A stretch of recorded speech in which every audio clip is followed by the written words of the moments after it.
Hello.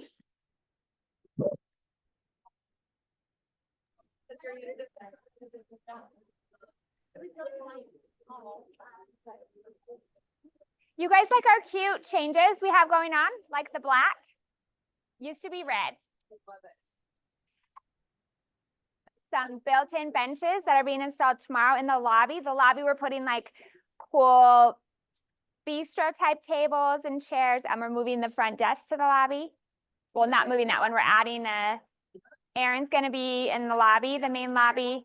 So we're creating like a cool hangout spot there, because you know how when you walk in the building, it seems like there are no people. The parking lot is full, but you can't find an actual other human. It's weird, huh? So we're pulling it in, having these spots to hang out. Replacing all the nasty carpet.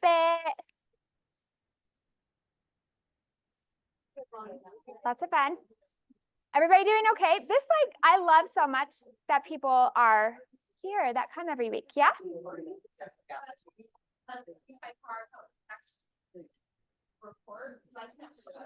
Yeah. Okay.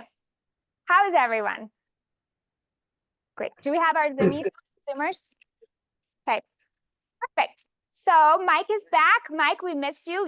It's your job today to unwind everything that maybe I just said wrong. Okay. Perfect.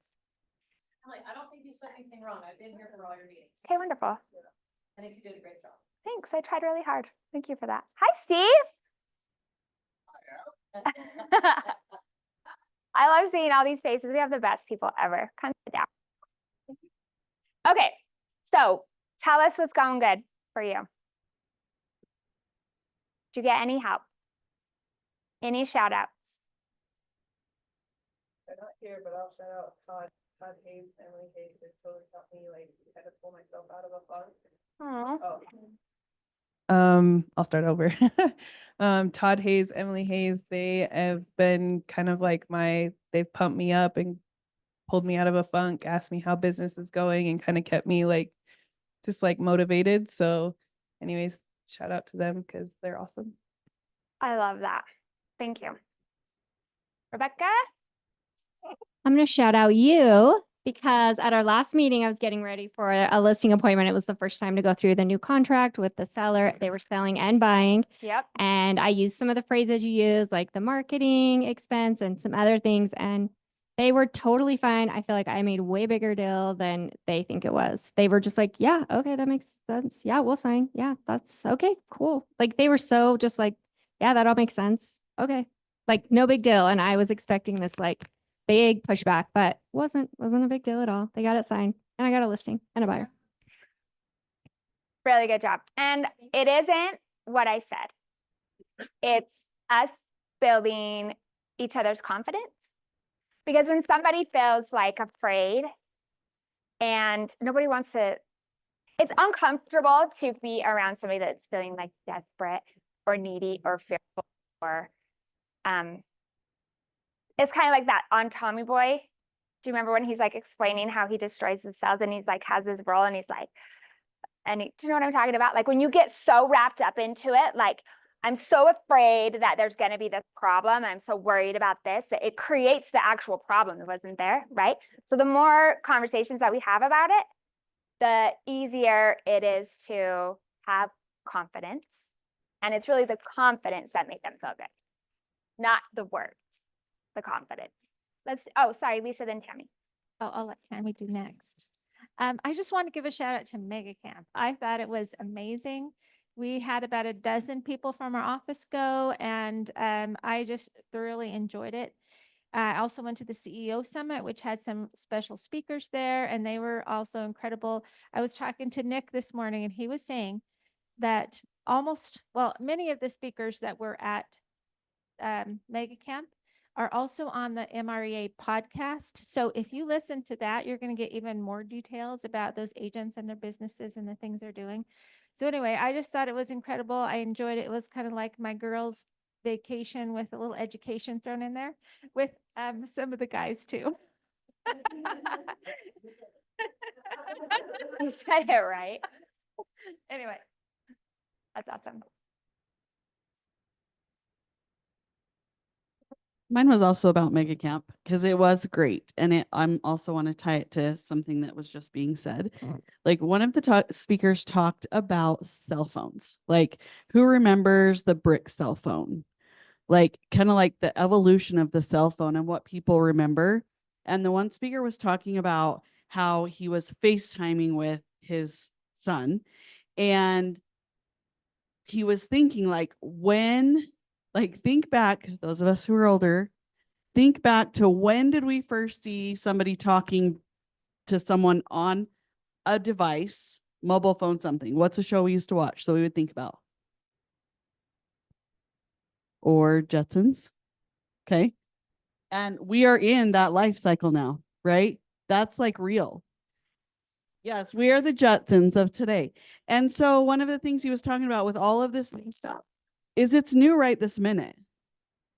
And in 6 months, a year, that's going to be a thing of the past and we're going to be in a new thing. And it's not going to be any different. Like those people will know no different depending on how we come across confident and do our thing starting right now. Thanks. It's also kind of funny because like our clients, they have their own stuff to worry about. They have families and jobs and stuff like that. I mean, they're not wrapped up into us and our businesses and how we do business. They honestly, the amount that they care is different than we might be thinking, right? Anything else? Anybody else? Yes. Shelley. Shout out this one because I had a question. Oh, sorry. Just my cute Tammy. I had a question yesterday that I texted out to some people on a closing I had done, the water rights Yeah, versus and the water water shares. shares. And she immediately texted me back. And then before I could even respond to her, she had called me and walked me through it. So I'm just really grateful for. Yeah, we have the we have best, the best crew, you people. guys. We do. Mhm. We really do. Okay. Let's birthdays. Mike. I already know. But you're on the 24th. You guys. Hopefully everyone, I have a birthday list if you guys haven't got your present for him yet. Let me know. We'll get it. Happy birthday to Matt, Brooke, Devin, Rhiannon. Oh, I'm sorry. Longa. Fanua. Thank you. Hi. Happy birthday. Mike and Jessica. And then let's go, Cameron. Do now or later? What was your plan? Now? Come on up, Cameron. He's got an amazing sister as well, who we know and love. Erica, right here in the front. Talk to us about what you have going on. All right. Hi, guys. My name is Cameron. I am actually Erica Hernandez's little brother. I don't know if this is working. Can you hear me? Yeah, it's mostly for Zoom. Okay, cool. So I'm with Richmond American Homes. First of all, thank you guys for letting me sponsor today's meeting, and fairly new to real estate. So, but Erica is definitely a big inspiration. And I was with Keller Williams. That's kind of where I started out in Tempe, Arizona. So got a lot of training and mentoring out there, which was super cool. But then ended up taking the builder route. So today I just kind of wanted to let you guys know kind of what Richmond American Homes is doing and the shift they've actually made that a lot of builders are making kind of in today's market. And so here we go. Let's see. Uh-oh. Sorry, my bad. I'm just taking the wheel. Take it. You can go ahead and explain that if you like. Right. Okay.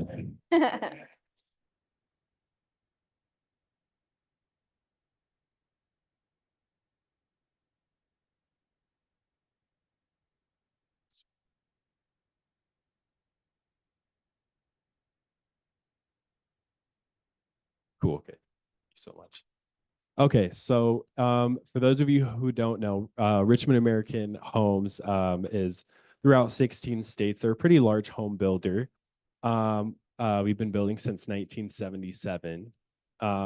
And so as far as our communities that we're building in right now, we're throughout basically the whole Wasatch Front. I'm specifically out in Eagle Mountain, which is growing like crazy for any of you who've been out there. There's a bunch of builders out there. And one thing that's new to Richmond is we're fully spec builder. So with that, it's basically Richmond pre-perms the homes based on, you know, what area, what finishes people like. So they don't do any build jobs. Nope. So basic, Interesting. yeah, everything's like structurally, like home design. Oh, No, yeah. So yeah, and with that, I mean, it makes the home build process a lot quicker, a lot faster.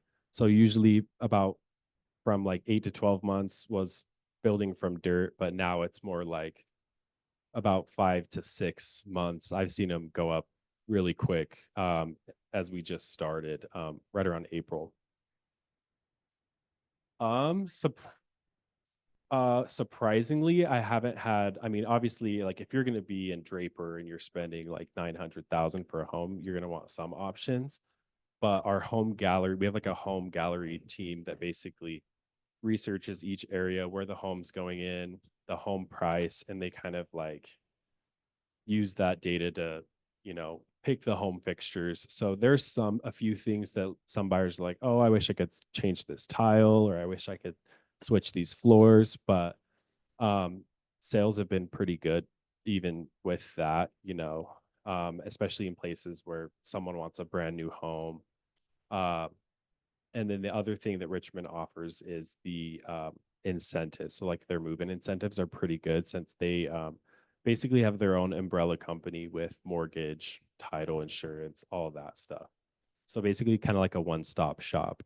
So with that, so what they're offering right now as far as financing incentives is the 4.5 FHA 30-year fix. So that's the entire loan term, and then the 4.9 conventional.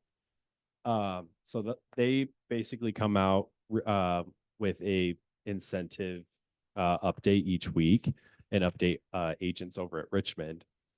And so I kind of just create an email, send it out to realtors to see if clients are interested in new build, you know, kind of what options they have. And for those of you, if you do have clients that like, you know, are interested in new build, our website has like a payment calculator. Because I know monthly payment with has become a bigger thing. That's where Richmond is kind of like focused more on, is monthly payment rather than actual purchase price. So kind of using that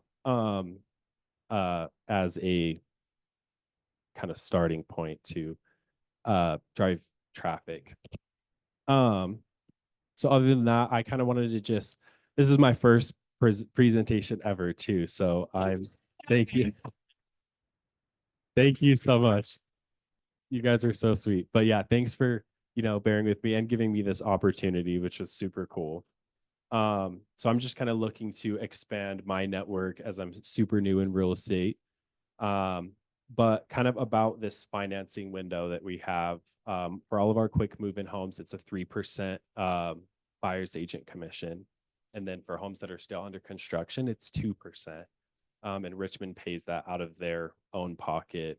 Nothing, they don't kind of correlate that with the buyers. So if there weren't an agent, like, you know, Richmond just takes that out of their pocket. So basically in this window from now to September 30th, if they were to contract before Sunday, there's about 990,000 in available commissions to be made from realtors, from you guys. So I kind of wanted to just highlight that and just kind of put myself out there and get to know some more of you guys.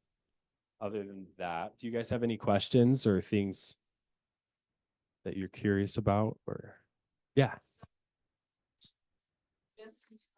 Are the commissions just until September 30th? What is it going to look like after that date?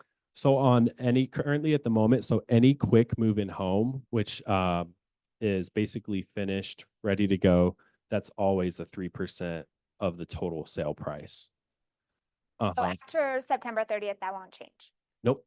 So that's just for this current financing. That's just more for the quick move in homes. So by September 30th, we've got the 55 homes to Oh, got it. close by then. So that's just kind of like a little window. But they come up with incentives every week. And with interest rates, you know, they kind of reevaluate every week kind of what they're going to drop and if they're going to drop something.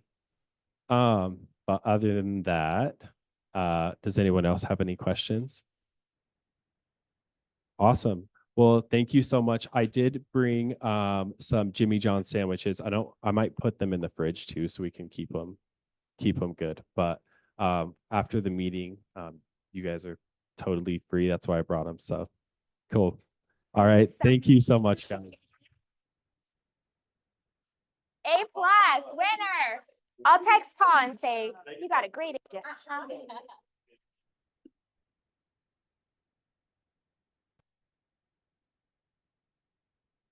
Cool, thanks. Okay, so we still have we're gonna continue on Fridays to do, we'll continue to have classes, okay? We'll do as many classes as we need. We'll talk about it as much as we want, one-on-one, group, whatever we need, okay? As much as you need, as much as you want, and we'll keep these Fridays that we have open every Friday from 11 to 12. It's kind of turned out to be from 11 to 12:30. We maybe should just change that, 11 to 12:30, to go through on any of your questions, real scenarios. If you want to just chat anything out, we'll continue doing those on Fridays, okay? And they've been down here. So we've had a big group. Anything you want to say about this, Mike? Mike, you need a mic? Do you think we're good? Like Fridays, we're going to do that. Yeah? Okay. You guys want it? Okay. Yeah, we're gonna just continue to talk about Okay. same stuff, but in a different way. Cool. So the 6 personal perspectives is tomorrow, Thursday, Thursday, 2 days. This is CE. You can either do in person or Zoom. The in person has CE. Zoom is not CE. It's a great foundational class. I encourage you to do it. Okay, really quick. Can I talk about this really fast, Elise? Okay, so I postponed our 75 hard a couple of weeks because of mega camp. Oh, I guess a week. Well, 2 weeks. It'll end up being 2 weeks. I just felt like we didn't have enough lead up time for it with everything else that was going on. We needed more discussions. So I kind of slowed it a little bit. And so we are going to officially, Amy and I had an awesome fun meeting yesterday where we're going to do some really cool stuff. Our office here, we're going to do really big giveaways and prizes. And we're going to split you up into groups and stuff like that. So you'll see a video and an email that goes out in a couple of days specific to it. So what you do right now at this moment, if you haven't already, is you scan the QR code to raise your hand saying that you want to be in on it. And we are looking for 5 team captains. Yeah. So, who's interested? You guys don't even know how much you're going to get paid to do it, and you're already saying yes. Yes, you're not getting paid. Okay, Tammy, Erica. Oh, did you ask him? Sweet. And we actually were talking about you, Bellini, yesterday.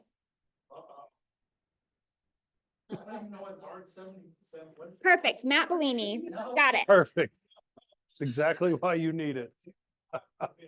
You want to be on my team. This is my point, y'all. If your business and your like frame of mind right now is exactly where it needs to be. If you like wake up in the morning, you're feeling motivated, I am going to kill the day today. I know exactly what I'm going to do today to move the needle in my real estate business, then don't do it. Because you're good. You got it. If there's any bit of shifting consistently, a goal, anything like that that's out there for you, then I really strongly encourage you to do this. That's my sales pitch. Yeah? Cool. You good? Yeah. Cal underline you, that's perfect. Confirmed. I won't manipulate you into do it very much, but. Okay, so let us know if you want to be a team captain and we're groupifying. You don't have to do it, I'm just joking. But it will hurt my feelings if you don't. Okay, anything else on this? Any other questions? Yeah. Yeah, so we've created an applet on your phone where you just every day you put in and it automatically sends your numbers. You don't have to report out to anybody. You just record your numbers in the applet and then it automatically goes into a spreadsheet for your team. So if you're a part of the orange team, every day it just goes into that spreadsheet when you record your numbers. So the captains really don't have to have any technical knowledge or experience. That's good. Okay, anything else on that? Does that help? So the official launch, do you want to give them? Yeah, Tuesday the 27th. What'd you say, Tina? A week from today. Yes, thank you. Okay, perfect. So they are doing the Wealth Club meeting on Thursday, which is awesome. So again, if you're where you are, where you want to be for your wealth building, for your future, don't pay attention to it. If you do want to grow, this is a great opportunity. And Kenya manages this and she does a really great job. We have our ALC meeting this Thursday. Also, everybody's welcome to come to attend. It's where we talk about this specific office and what you guys need. Okay, Lisa, Kualahara, you guys, I swear, we should still be going on water slides. And now we're talking about Kualahara. And Kuhara isn't just a Kuhara, pumpkin how to patch, say it it. is a thriller park. So they've got a haunted house and performers and all of that stuff. Regular admission is $24.99. And that's during the week. On the weekends, it's like $30 a piece. So we're able to offer it because of our large group for $12 a head. There have been agents that can't afford that, and they have been offering it as discount tickets to their clients. Sometimes they supplement part of it. Like, for example, one of the agents did they charged their clients $5 a head when they did the water park, and then they just had to pay the difference. That was Robin, right? And Dollars go to six. so Yeah. if 12 is too much for you, which I totally get, it's worth a call to your people, because what is the purpose of our events? It is not the event itself. It is the contact with our clients, staying top of mind with them, and being able to be their real estate agent of choice. So that's my deal. We'll be sending out an email soon. Watch for it. It'll have lots of answers to your questions that you probably don't know you have yet. And we probably want to move right along, right? Yeah. Hey, Thank you, Lisa. also Lisa, yeah, you guys, this is a perfect example of what our ALC does, is they put these things on for you. Lisa does not get paid to do it. It's a lot of extra time. She and her committee do such a good job. Thank you very, very much. Okay. Okay. That's you. Clear I don't know why my choices. picture's up there. How's everybody doing? Check, check. I'm ready to go back out of town. You guys, everything's fine. I went to Mega Camp, which was great. Went down to see my daughters play. Both of my girls are at Lamar University. I know you probably never heard of it. It's in Beaumont, Texas. Okay, there you go. So they were at Beaumont, saw them play Texas A&M. The game didn't go very well, but Texas A&M is a pretty big school.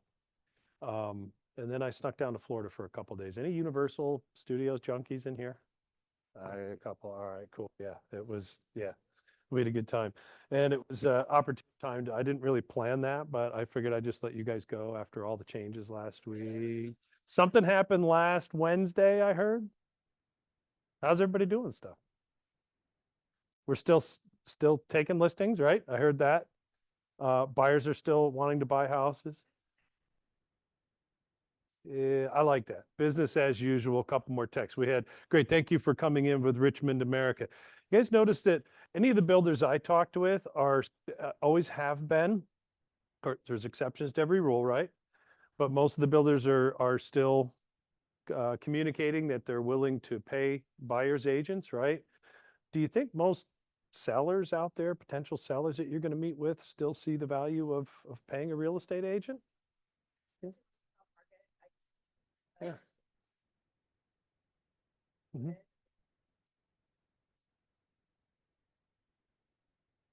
I did want to say about new construction though, I was showing houses, new construction over the weekend. Lennar has dropped their commission though, but they're still offering it. Lower. Mhm. It's always been low though. Lennar has always tried. Yeah.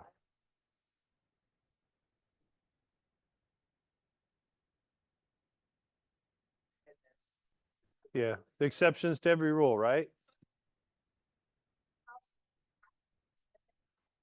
That's a big $1,000. That's like 700,000, like the lowest. Do your due diligence, guys. Make the calls. So let's talk about new is, I don't want to sound like a broken record, but the new listing agreement. We've talked about how to fill it out, the difference from the last listing agreement. Show of hands, has everybody got their, I'm going to quiz you guys. Who needed to do the addendum to the exclusive right to sell?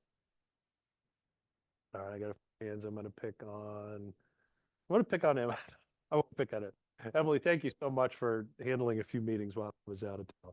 So I won't put anybody on the spot, but if you have, and if currently today, if you still have an active listing with the old listing agreement, it's not under contract, nod your head if you understand, you need to still do that addendum, right? Has anybody had any issues with it? No? Okay. Explain it to your sellers. The changes moving forward, we're no longer allowed to advertise a BAC or BBC on the MLS. As of last week, or I think it was 2 weeks ago, the MLS changed. So we have a new listing agreement, which is just the one we're moving forward. We have the new buyer broker. Okay, so all of you that have had the old listings with the old agreement, you know, you still need to get the addendum signed. Same thing with the buyers, right? If you had the old buyer broker and you're not under contract with that buyer, you need to get the buyer broker addendum signed, right? You got to put that in your file because it's in there for conditional approval in command.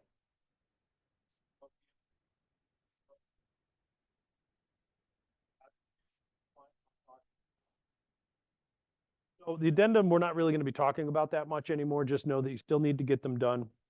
But moving forward, does everybody have, do you guys tell me, do you have a good grasp on the new listing agreement?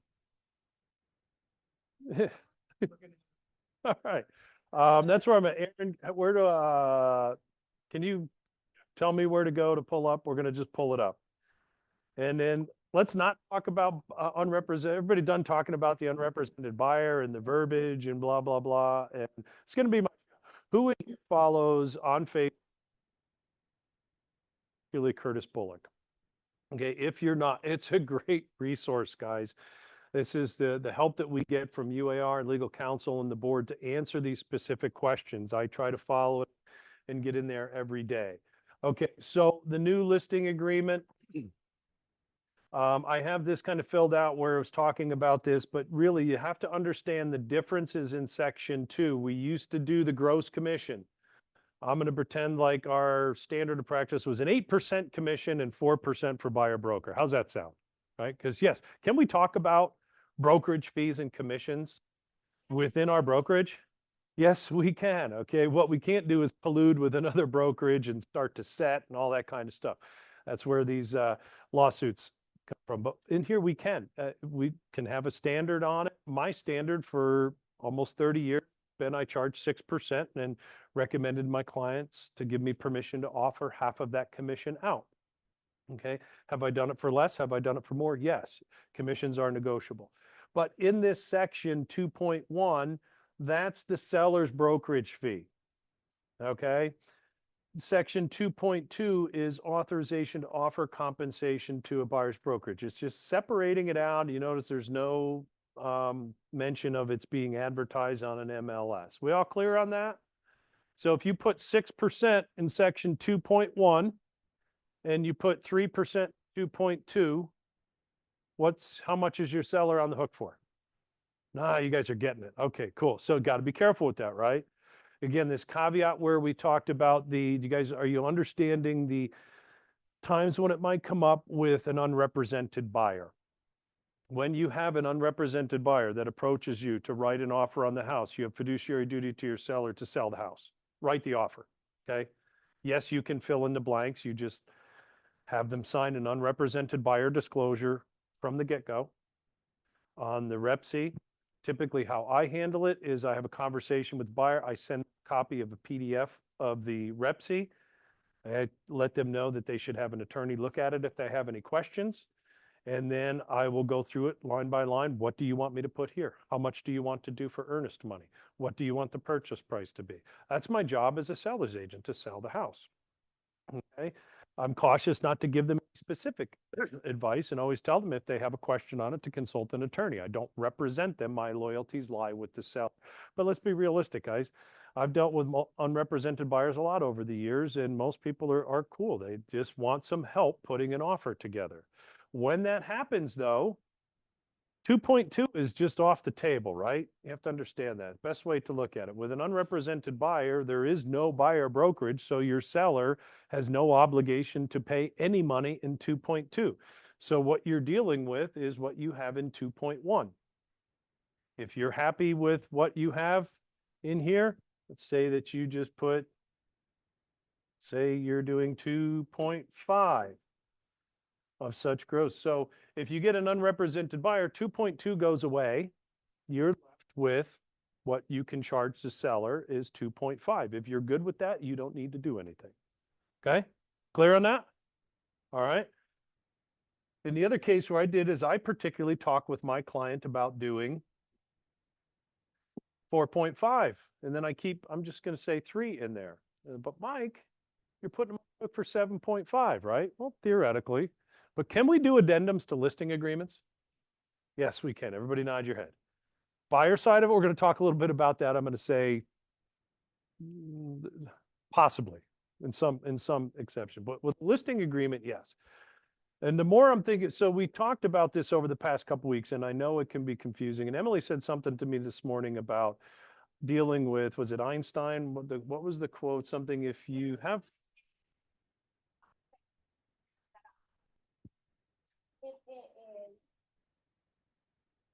If it's difficult, so I'm just paraphrasing, but if it's difficult to explain, then you probably don't understand it. So if you can explain it simply, that means you have a good understanding. Love it. Perfect. I'm still new at this too, guys. I'm going to run you through, and I'm going to pick on my friend Matt. Matt's a seller. How I explain it to Matt, if I'm looking at my exclusive right, I say, Matt, here's the seller's brokerage fee, Matt, is 4.5%. The only time that 4.5% is going to get charged to you is if it's an unrepresented buyer. Okay, because I'm charging you 3% and I charge a 1.5% for how I call it is a babysitting fee with that particular buyer. And we might have some discussion on that. And then Matt, as we've talked about, you see the value of, and I'm going to recommend that you allow me to offer the compensation, right? And then I'm going to read section 2.3 to my friend Matt. Matt's going to look like 7.5. So, okay. No, it's not really, Matt, because I can do an addendum. Now, little pause before I talk to him about the verbiage on here. UAR is aware of this. That's why if you follow what Curtis is talking about on there, all the other people that are chiming in different brokerages are understanding the same thing about this unrepresented buyer. I expect probably sooner rather than later, let's call it within 6 months, we are going to see a change to our listing agreement or a specific addendum to it. They're aware of it, right? Why am I talking with you guys about? I just want you to be protected that if you're taking a 5% listing, you put 2.5 in 2.1, you put 2.5 in 2.2. In an unrepresented buyer situation, you've already pre-agreed to only charge your client 2.5, right? Again, if that works for you, fine. If it doesn't, like for me, I want to, Matt. So Matt, what I'm talking about, and there's 2 addendums, I'm giving you sample verbiage. The one would be here. Seller understands and agrees that if the seller accepts an offer from a buyer where the offer of compensation to buyer's brokerage in section 2.2 is being paid, the seller's brokerage fee referenced in section 2.1 will be, let's just say 3%. Make sense? So all I'm telling Matt is, in 9 cases out of 10, probably there is going to be that buyer brokerage. And if you're paying that out, Matt, whether in the offer or through a compensation agreement I as the listing agent enter into, I'm reducing my fee to you because there's another agent involved. Clear? Steve, then I'll go back. On the new Rep C, there's a space in there that specifically talks about compensating the buyer's agent. Mhm. If you're going to represent both sides, could you just do the 2.5 like you would normally, but then insert another 1.5% or whatever on the Rep C when you submit that to the seller? That's a great question. Let's go back to. Yep, we got the new Rep C. What year, correct me if I'm wrong, we're talking about limited agency, right? Okay, so limited agency. Let's say I had, I'm talking about it. Yep, I'm talking, but it's a good point to bring up. Let's say I do the listing at 2.5 and 2.5. It's a 5% listing. Okay, because completely fine. Commissions aren't set. Brokerage fees are fully negotiable. They're not set by any law board or association, right? Okay, I'm getting there. 2.5 and 2.5. This is Matt's house. Get a buyer that wants to be represented. First thing I do is I'm going to talk with my seller. I'm going to talk with the buyer. We're going to do a limited agency addendum and get everybody's agreement on it. Is there a buyer's brokerage in limited agency? Yes. Is there a listing brokerage in limited? Yeah. So yes, there is too. So in this case, I have the ability to charge my client 5%. If I want to negotiate it down, can I just do an addendum and change it? Yes, you can. Simply do an addendum, make it specific to that buyer. In this case, if it came in and I wanted to do it for 4.5%, I would just do an addendum that says, for this, if seller accepts an offer from X buyer, John and Jane Doe, brokerage fee, total brokerage fee, however you want to put it, to be 4.5%. Can you do an addendum to your listing agreement? Yes, you can. We can change these because there's additional services with unrepresented buyers, right? So, Steve, does that answer the question? You're covered on that. You're covered on that. Now, would you need to put that in the Rep C? I probably wouldn't because it would just confuse the seller, right? If I'm writing an offer as unrepresented, I know I have a listing agreement that's already set, just like it was for how many years? Okay, so I'm covered as it's just this buyer, this unrepresented buyer is why we look at this verbiage. And again, catch me one-on-one. I'm having a lot of conversations with people. I just want you to understand it and know that you have some options on that, right? Cool. Davies. So on Thursday and Friday, I took the NAR ABR class for the accredited buyers thing. And the thing that it was a contradiction, which was kind of difficult. On one hand, they were saying your broker is the end all, because of course it's, you that's on the hook. But then the other thing that they were saying is that Amanda Mendenhall and some of the lawyers that are involved for us, are saying put it in the Rep C because then it's clear and everybody can see it. And so my question isn't whether or not you want us to put it in the Rep C because you've made it clear you think it's better not to have it in the Rep C. But my question is, if I'm a buyer representative and the seller agent is saying, I want to see it in the Rep C, how do you want us to handle that? As our broker, what are you saying? Put it in the Rep C. I'm changing my tune a little bit at first. I still there's two ways that you as a buyer's agent can get paid, right? Somebody tell me the first way. Commission agreement, broker to broker. Okay, commission agreement. The other way is in the offer. Brokerage payment addendum, or now as of yesterday, rate direct line item in it. Guys, however you want to do it at this point, I'm fine. I do believe that I think cooperative compensation, broker to broker, is probably on its way out. It's just the way it's going to be. It's probably going to be handled more in the Rep C. There is some ease to that. I do like that. There's also some pitfalls. So for now, what I want the agents here to understand is that if I'm going to come back to my seller piece of it, because then I want to move to buyer. I believe that you should still have the conversation. I do believe we have a listing agreement that allows for cooperative compensation. Okay, right? I am explaining to my sellers the value of that. We have fiduciary duties of them. When I'm working with a seller, I'm going to talk to them about my brokerage fee. I'm going to talk with them about what it is for unrepresented buyer and how all that works, right? You got to get clear on that and read these documents more than once. Read through them, okay? Section 2.2, how I'm communicating that with my sellers is I still believe that number one, it's optional. They do not have to allow me to offer cooperative compensation, okay? They don't. However, I'm happy to give them my opinion, tell them the benefits of it, and I think we need to do that. What are the benefits of offering cooperative compensation?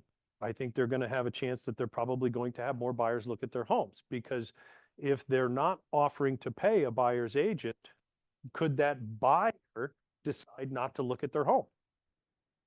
Yes, that buyer can. Doesn't have to go look at it. That's the buyer's choice. Now everybody's going to throw, well, agents aren't going to show my house. No, that's not the way we operate. We have a code of ethics, right? We were never supposed to be scrubbing and steering our clients, and we're still not doing that, right? Buyers, agents are going to communicate with their buyers on how this is working with people to get paid. And I believe it's a benefit to my seller to continue to offer the cooperative compensation. Would you guys agree? Okay. Do they have to? No. So have that conversation with them about that. And if you get a number put in there, can this authorization, the company is authorized to advertise or otherwise communicate that the seller and or company is offering to pay compensation to a buyer's brokerage in the amount of up to, why do we have the up to? Because if Nick has a buyer broker that's signed at 2% and I'm offering 2.5, does Nick get 2.5? How much does Nick get? 2. Can Nick modify his buyer broker agreement and change and do an addendum and raise it? No, we're talking about, can he go up? I hear one yes over here.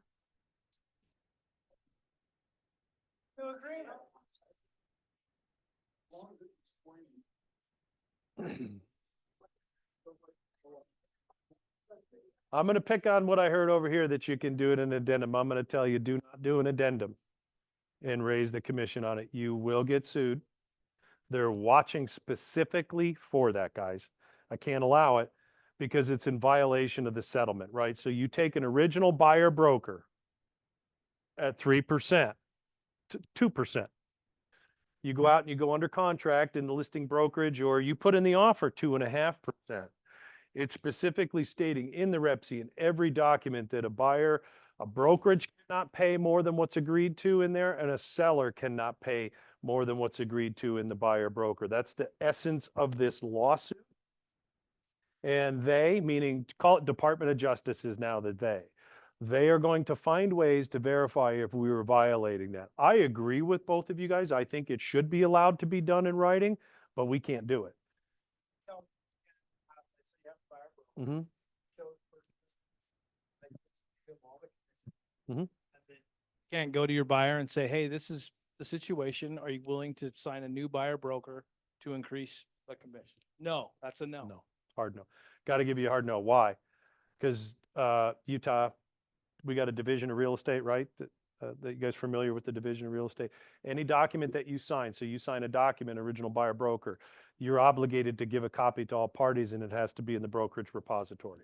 So that's there. Then you find another one, you do another one that raises it. That's another document to come in here. You're going to get caught?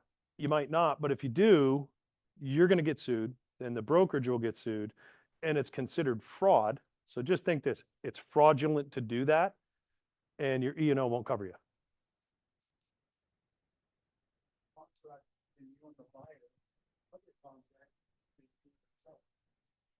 Yeah, they are, but here's the thing.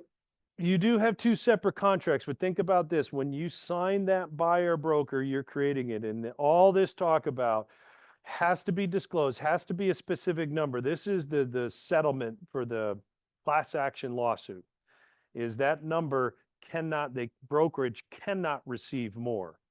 Okay, so it's KW South Valley. In Matt's case, he's taking that. I signed an agreement at 2%, found I could get paid more.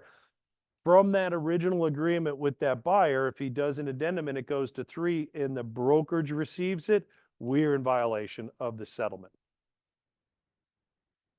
You can go down, can always go down, right?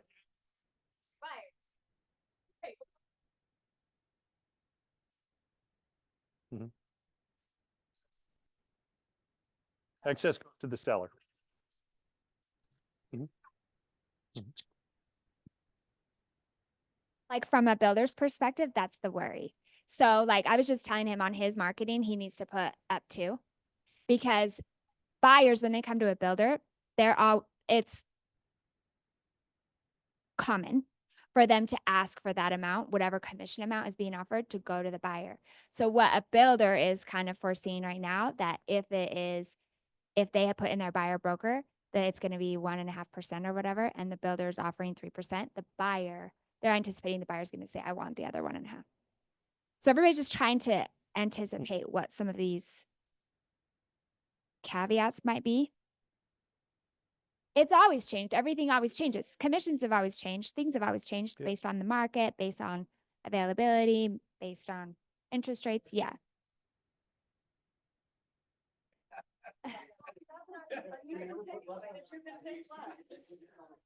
That would be my recommendation. How I'm handling it with my clients is I have a standard that I have always charged 3% to a buyer. I'm going to explain to the buyer, due to this settlement, am I willing to negotiate that and possibly go less with you? Depending on the buyer, let's say I say yes. I'm going to start at 3 because I know I can't go higher, because there may be, if I did it for 2 and I found one at 2.5, I can't do that, right? We just talked about that. So I'm going to come back to that real quick. We can't do an addendum that raises it. Just fraud. Okay. It's fraud. We can't cancel our current buyer broker and do it. That was my first thought, Matt, when it first came out. I was like, I'll just cancel it and do nothing. Guys, you can't, and I can't pay you because you're opening it up. E&O won't cover you. So if you start with a lower number, you can't go higher. Don't call me to say, how can I figure this out? We can't do it. I'd love to tell you yes, but I have to tell you no. So my clients is just, this is what I'm charging. I'm willing to work with you. If we can't, I think 95% of the time, sellers are still going to be willing to pay a reasonable, acceptable fee to me. And each property is going to be a little bit different. And so let's go find the house that you like and we'll get it worked out. But ultimately, buyer, you're responsible for this fee. Okay. But I'm willing to negotiate with you. Cross that bridge if we get there. So you can say that to them in person Yeah. or in writing, that you via email or text, hey, this is what my fee is. But if depending on the house you fall in love with, if they're not offering this exact, Yes. amount, we can lower it. So if it's in text, though, that's what I'm asking. You can Well, text or email. here's the thing with it. Everybody wants to be able to create an addendum. Start it at 3 or 3.5 or 4%, whatever your charge your buyer, whatever. Let's pretend it's 3%. Everybody wants to know, Mike, how can I do an addendum that says, in the event that the buyer and buyer's agent are unable to successfully negotiate the 3% commission, buyer's agent is willing to take 2% or 2 to 2.75. Can't do it because it's not an exact amount. Think about all that lingo from this class action lawsuit. Cannot be open-ended. Can't be 2 to 3%, up to 3%. You can't do that. Has to be specific. And again, this is because of the lawsuit and the settlement that NAR, that we are all members of NAR, we have to abide by it. So you can't put anything in there. If you get a buyer that just doesn't want to do that, maybe that's not the buyer for you to work out. So we clear on that. I don't want any addendums on the original. So Steve had pointed out, yeah, go with what your fee is and tell people that you're willing to negotiate on it and cross that bridge if you get to it. I'm going to take a question in the back because Cassie's had her hand up for a bit. And then I'll come to you, Jen. No, you're good. Thank you for keeping your hand up. Okay, so my question goes with what you were asking, talking about. So say you have a buyer broker and it's 3% and you go under contract for 2.5%. Mhm. Do you need to create an addendum to clarify that for this property in which you are purchasing and under contract for, it is now 2.5%? Because I work with a lot of agents where typically we've never had to do that before, but with this new thing, is that something that has to be Yeah, done? and that's one, right now, I'd say, no, you don't really have to, okay? Because we never did before. Has anybody ever done 3% on a buyer broker and you went to closing and it was 2.75 and you didn't do anything else, right? That's the way we did it. So for right now, I'm saying no, as long as it's lower, no, you don't have to. Could you? Yes. In this case, I got it signed at 3%. The BAC is 2.5%. You could do an addendum to the buyer broker. I would make it property specific. So you're not altering, you guys follow me there? Because if you just be a buyer broker commission to be 2.5%, that's for everything. The deal doesn't go through. So in this case, if buyer closes on property at 123 Main Street, buyer brokerage fee shall be 2.5. Fine if you want to do it right now. At some point, they may tell us we have to right now, as long as it's not more. So Jen, you got a question? on that? But I can see us getting to a point where we're going to have sellers market again and buyers are going to be competing. I mean, I was just in a competition with 8 offers for my buyer just last weekend. So if it gets to that and real estate agents are saying, I will be willing, let's just say for worst case scenario, I'm willing to take 0 on this property to get my buyers from the seller. I'm willing to take 0 from the seller. Mhm. Okay, so now whatever I agreed with my buyer has to pay me. This is all on Facebook on those Salt Lake agent blogs, but they're wondering, what if the buyer doesn't pay the commission? Buyer doesn't pay it. We as a brokerage can enforce that. Do you think it'll work? Yeah, do you think it'll work? They have a signed contract. Probably small claims court, depending on the amount, but yeah. Yeah. Be careful with that. Let's check with the division on, there's some caveats to that. But yeah, guys, those are the situations that are going, and it's going to change with the market. Emily had pointed out today, we really are lucky that this change is coming in this market. Could you imagine if this came during the height of COVID? It would be having to hold it. Let's not even go down that road, but let's be thankful that it's happening now.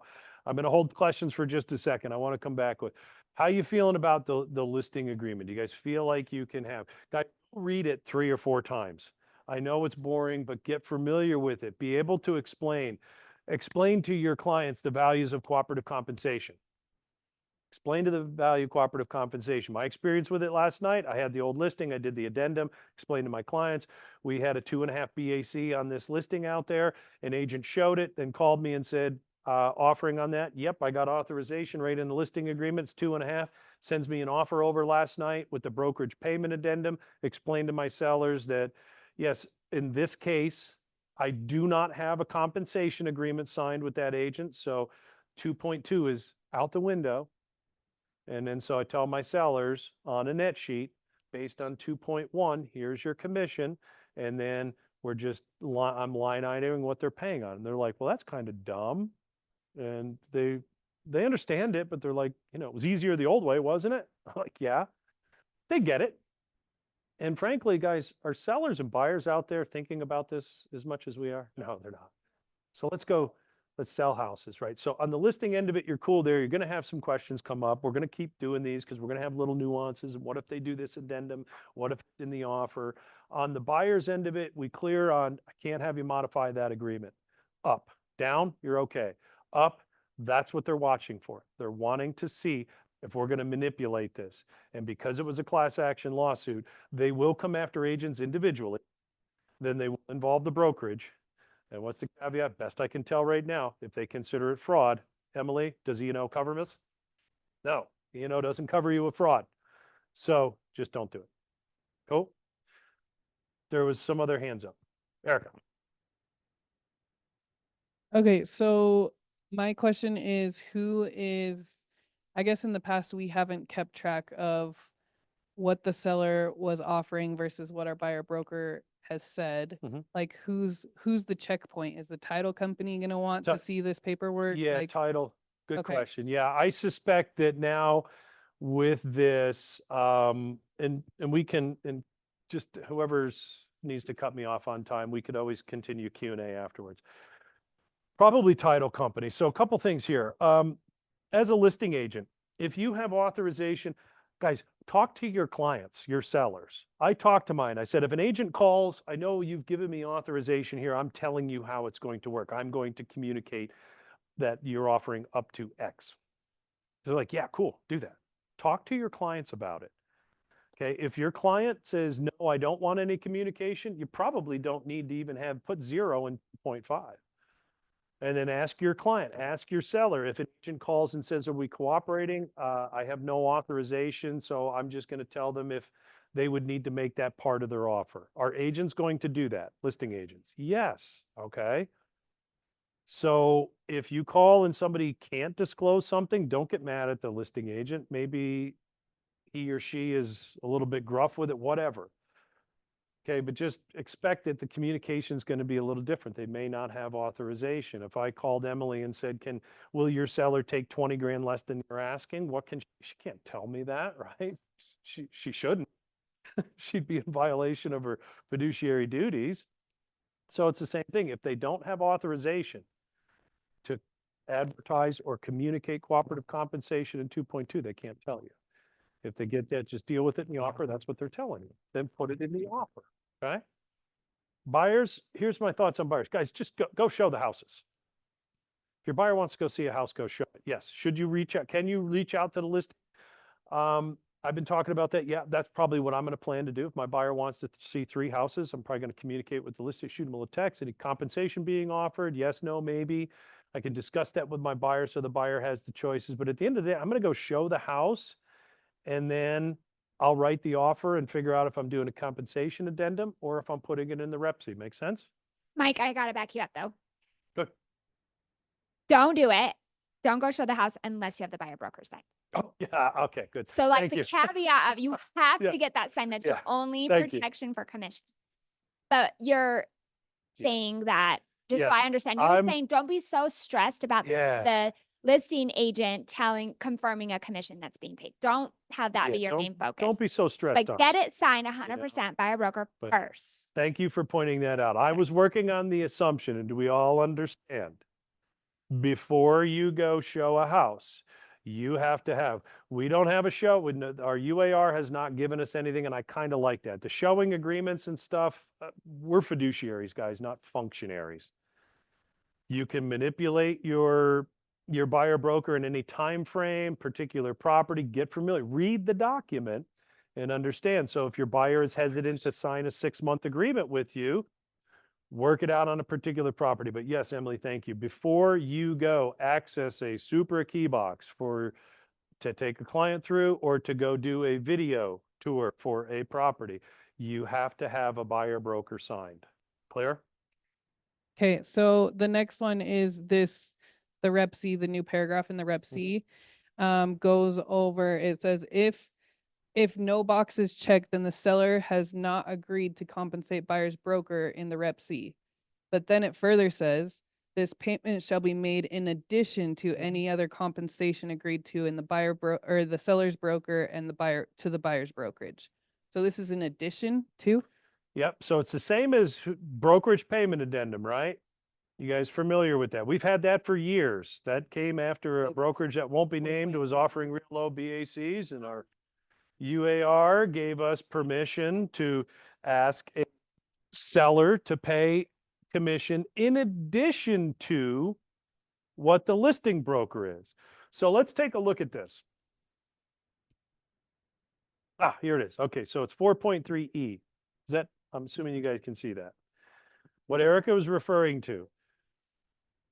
This is the new Rep C in section real estate brokerage compensation. Basically, you guys, again, nod your heads because I know you are. We've been talking about it for a long time. The brokerage payment addendum that we have had for years. So if a particular listing brokerage, let's call it, starts with an H, they were offering $500 on the MLS. That's all that you were guaranteed to get paid. So that's not enough. We knew we couldn't go to the listing brokerage and negotiate a higher fee because that was interfering with the listing agreement. Our UAR gave us the brokerage payment addendum. And the verbiage on that said the seller agrees to pay X, right? So let's read it. Buyer and seller shall contribute blank percent to buyer's brokerage, or it could be a flat fee. If no box is checked, then seller is not agreed. Obviously, you've got, if it's left blank, seller ain't paying you anything, right? Make sense? But this payment shall be made in addition to any other compensation agreed to by the seller's brokerage, the buyer's brokerage, if applicable. So where that would come into play is I call a listing agent and I call Shelly. Shelly says, yes, my seller's offering 1%.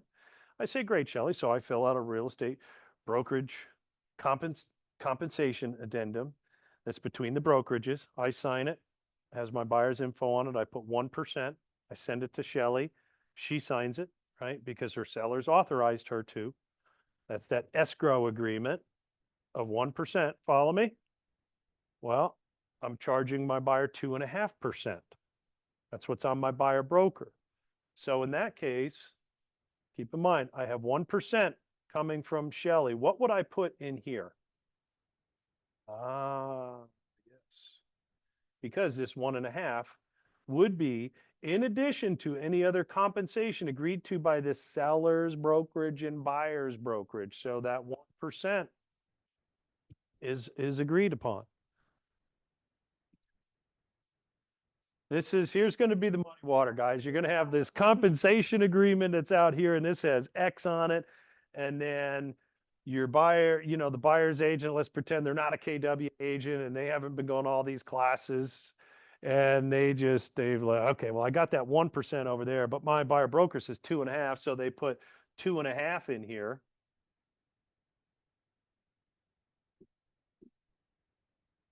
Anyway, 21% would be nice, right? Most likely we won't be having both documents though. Most likely you probably won't. And that's where I want you guys to have a good understanding of this is KW South Valley buyer's agents and listing agents, right?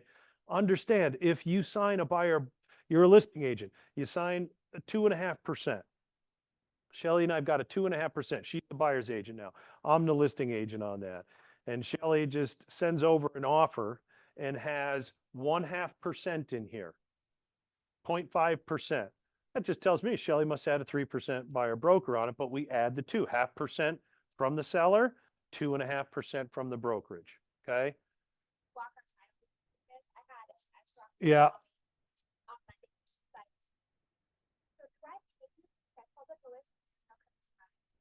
Yeah.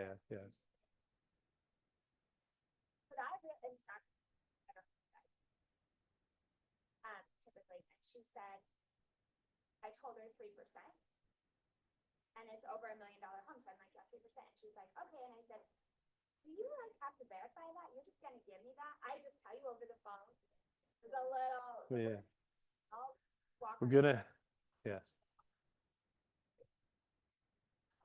She literally was like, okay, we'll cut you a check for that. I'm like, wow, easy, but Yeah. I don't know. But it's a little. I think they aren't getting the same type of training, and they're confused. Like, so am I supposed to? Yeah. Help your title companies out. How many of you have always sent your listing agreement to the title company when you get it, right? We've been doing that for years. You're going to need to send your buyer broker. If a listing agent asks you to see your buyer broker, do you have to show it to them? No. I don't see any problem with it, me personally. It's just if they're offering up to 3 and mine's at 2.5, then we'll just do the brokerage agreement. But again, let's simplify this. Commissions can be broker to broker, like it has been done for 35 years. It can also be direct from the seller to the buyer's brokerage. That is now what we're talking about in this agreement here. Okay. And everybody, this is basically, if you're putting it here, you don't do the brokerage payment addendum, right? This is basically taking that addendum and putting it in the REPSI for us if we're going to be just dealing with commissions in the offer. Clear? You guys sick and tired about talking about all this? All right. So that being said, I know I'm probably going over time, but I see some hands, so I'm just going to hit some quick questions. Okay. So if you have a buyer broker signed with someone, and because I had a referral last week, somebody I did not know, she wanted to meet me to go see houses, but I realized after I had her sign it, what if she brings her husband along and he's got to be on title and he's not on the buyer broker? I can just add him later. Yeah, add him. As long as you got an agreement with one, and we have that. I don't have a problem adding it on there. That's fine. It's just you got to have that agreement in place. And MLS is kind of in charge of policing it. I don't know. They haven't really issued a fine structure, but just assume that, just again, you're in violation of the settlement if you show a house without a written agreement. What does that mean? If there's specific things, it's got to have a definitive amount that you have. You have to have the specific verbiage exactly as it's put in the buyer broker agreement. So guys, just use the buyer broker. Even if it's for a particular house, you got to have it. Rebecca, sorry. Open houses. If they're walking into open houses, we're having them and they don't have something signed with somebody else, they have to sign something to No, walk in the house, or let's they're talk good about to open go. house. Open house is super, super easy. Okay. Within KW South Valley, first thing I'll tell you, you may not, as an agent here, do an open house for someone that is at another brokerage. Make sense? Clear? Okay. They have to be within this brokerage. Could you do an open house for your friend at KW Utah? No. KW Westfield. Caldwell Banker. You guys got it. Okay, we can't. You're just, especially, we really should have never been doing that. It's okay. We're just, things happen. But under the new rules, no. So if you are a listing agent and you are hosting an open house and a ton of buyers come in, great. If you convert them to a buyer and start to show them other houses, you must have a buyer broker in place. If you are an agent in here hosting an open house for someone else, your Delise is holding open Clint's listing and 15 buyers walk through, does she need to have anything signed by them? No, because technically with that listing being with the broker, you're all sub-agents under me. So you're within the same brokerage, and technically I can assign anybody to help an agent that's not available. That makes sense. So it's real easy with open houses. We're staying in-house with it with our brokerage. If you're hosting an open house for another agent in the office, excuse me, you're fine. You don't need anything signed. If you convert that buyer and start showing other houses, then you've got to have the buyer broker. Cool?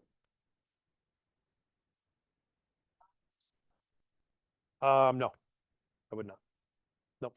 Especially if the new rules, E&O liability. No, you can't. So if you need help covering your listings, guys, keep it within the brokerage best practices. Charity?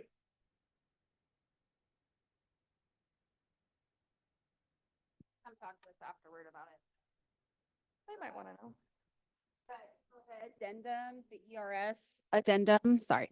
The ERS addendum specifically says 2.5% off of gross, or whatever it is, the price off of gross. Can you still do net? You can still do net. Net's a gross, right? All these new forms got gross on here, guys. If you're negotiating it with clients and stuff, you can put it in the offer, do an addendum and clarify it. You can do net. So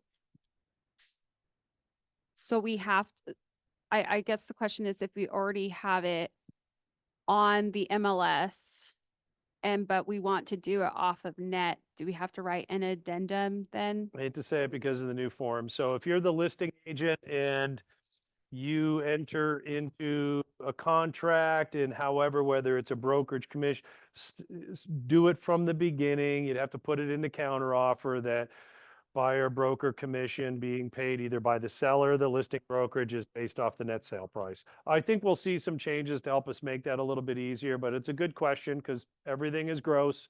Make sure you're communicating that with your sellers unless otherwise negotiated. And guys, does it exist if it's not in writing? Oh, cool. Steve and then Tammy. Can you offer, can you put in, well, okay, let's say I'm going in to show a house and I'm scheduling it through Aligned. Mm. In the notes in Aligned, it says buyer agency compensation to be 2.5%. Can't do that? No. According to the attorney that mentioned earlier, you can't. What I'm hearing right now, and I'm not the end all with it, guys, but because Aligned is part of the MLS, there was some talk, and I know Curtis was talking about this, that direct from agent to agent. So if you texted me on Aligned, can I communicate? We're probably going to be okay with it right now. I'm going to just say no. Just text outside of any MLS platform, Steve. I want to be able to. That was our first thought, everybody. Right, only agents can, and there's some part, like, you know how in Aligned, you could do an auto responder. Some people are arguing that, yes, because it's agent to agent, it's not being broadcast anywhere, that it is allowed. I'm just gonna say I probably wouldn't, because we just don't know yet. I think that will come to light. I'm gonna say, instead of, you set the appointment, text the agent, or set the appointment if you want. If they tell you, no, I'm still gonna go show the house. Have that initial consultation with your buyers. Couple ways to get paid. 9 times out of 10, I'm probably going to get a satisfactory commission paid by either the listing brokerage or the seller on your behalf, the way we've done it for umpteen years. Okay. There are going to be some situations, Mr. and Mrs. Buyer, Steve, where the seller may just be adamant that they're not ultimately responsible for paying the fee. I'll work with you as best I can. I'll try to get some pre-information from them. If they tell me no, let's go look at the house and write them a good offer, and we'll put it in there and we'll try to get it negotiated. And I think most buyers are like, cool, I want to go see the house. I want to buy this. And yeah, they want us to be paid, right? So, but with that communication right now, anything unaligned, I'd be careful with. Okay. Tim. So we were talking to some agents in different states at Mega Camp in both Arkansas and Vegas. Vegas, they started August 1st with all of the changes, and they already have fines in place.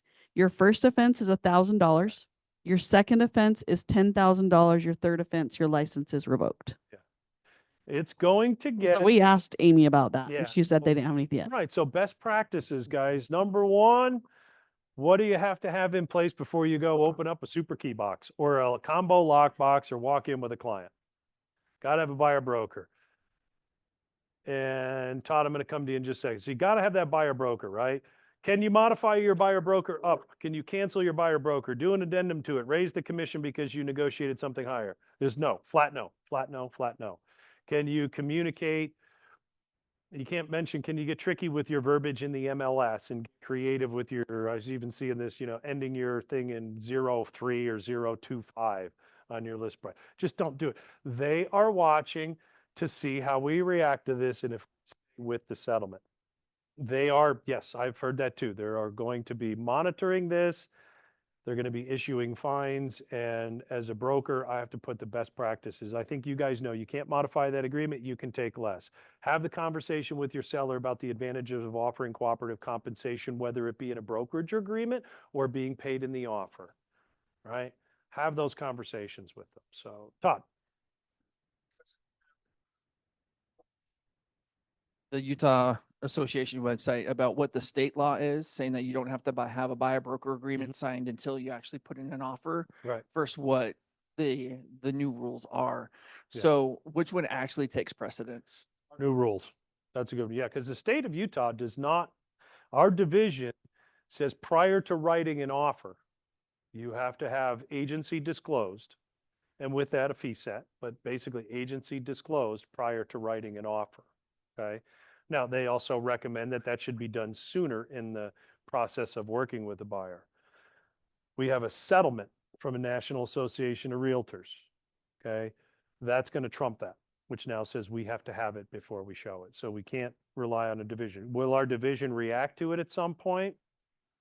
Heard of Colorado is kind of, but until something else, I think we're going to see additional lawsuits. We're going to see some additional practice changes, but until that happens, good question. Good question. The division doesn't micromanage us really, and it's because NAR, our board is, we're members of the board. So we have our forms, right? We have NAR here. We're just members of that, guys. We can't just leave NAR. Maybe some things will change at some point. If you have complaints on it, I'm going to direct you to the Salt Lake Board of Realtors or National Association. You can call and complain to me, but there's nothing I can do. All I can tell you guys is how to keep you out of trouble with these new rules. I really think we're going to see a couple months from now. Give me a win. I had that win. I shared that with you. That was real easy. We had compensation offered. The agent put it in there. Now we're still going back and forth on the price, but the piece of it is done. That agent knows that they will get paid, and it's business as usual. Anybody else had any wins? Tammy?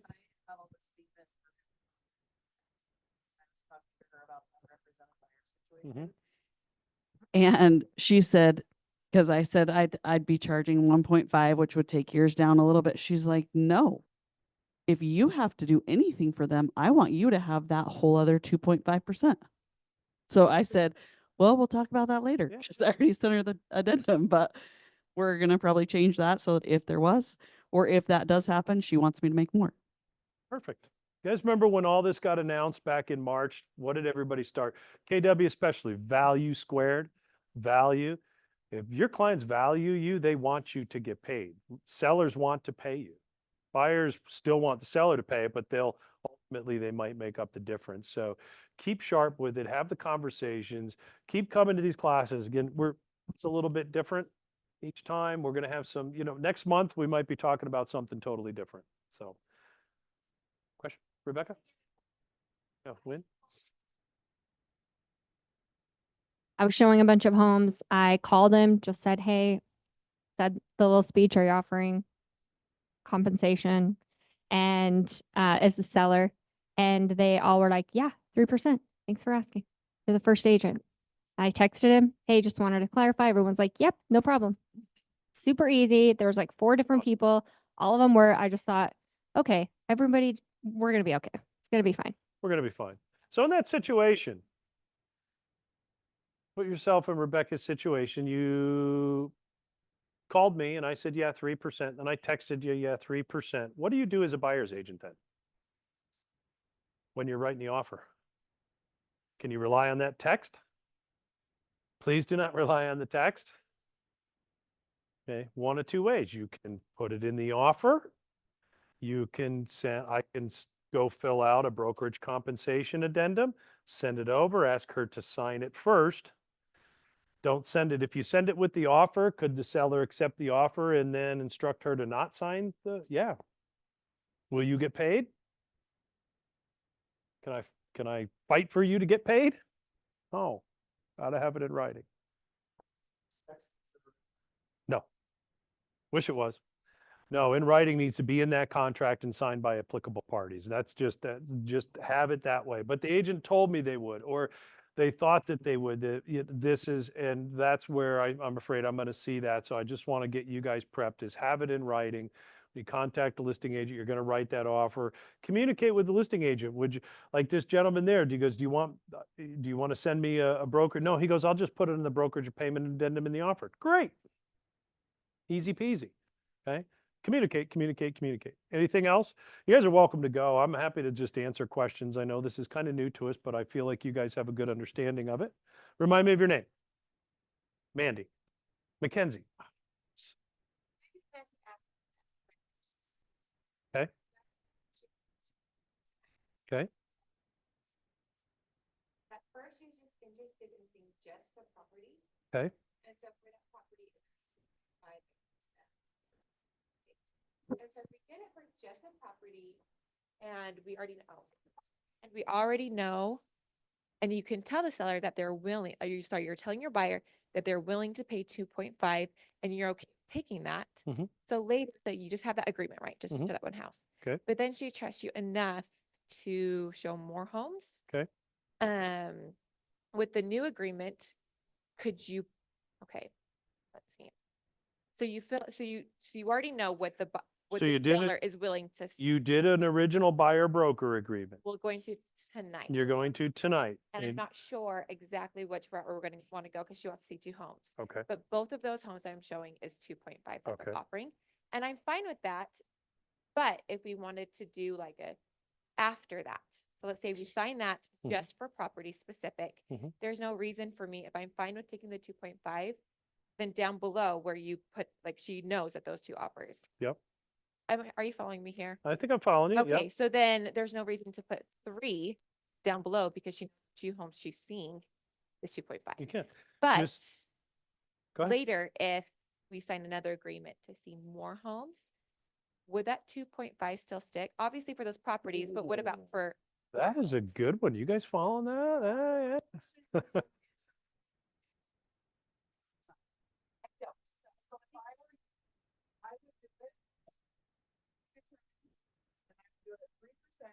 Because if you like one of these ones, great, I'll take 2.5%. But what happens if you don't? Then we're not gonna have to sign a form for every Okay. single one. We just get one buyer broker at Yeah. 3%, and then whatever it ends up being, Okay. then you're good. So it wouldn't look fishy on my end if both of the homes I'm showing is 2.5, but I still put 3. No, not at all. don't Because want can her- you take less? Yes. That's where you have that conversation with the buyer Okay. to say, this is the fee I charge. In these cases with these two houses, it's less, but if these don't work for you and we go shopping and we find some other houses, I want to be able to get my fee. Okay. So that's where the kind of point I think Steve put out, just put 3 per, whatever your fee is, right? Todd might charge 3.5 and $1,000. Yeah, Ted, you put that in there. Yes, you can. And just to have that explained to the buyer and they will understand. And that, because if you start, what I'm looking at though is if you start a buyer broker and it's for 2 particular houses and those don't work, can you sign another buyer broker? My guess is the way we're going to see it come through is you'd need to do an addendum and list out the next 6 properties, or you can convert it to a just full blown anything in this county or the state of Utah. But my guess is you're going to take that original number, what they're looking at, the original consultation when you meet with a buyer, and that's why they made you do it before you go show a house. They want it in writing what you're charging. Can it stuff be modified and go less? Yes. Can you go multiple properties, different time frame? Yeah. But if they start to see that original agreement between Todd and I at 2.5%, and then ultimately another document over here that's at 3.5%, Okay. that's going to So be tough. just- So do what you charge. If you only charge 2.5, do 2.5. If you only charge 2, do 2. And just understand you can't get. Okay. That it? That's a wrap. Thanks, guys. Yep.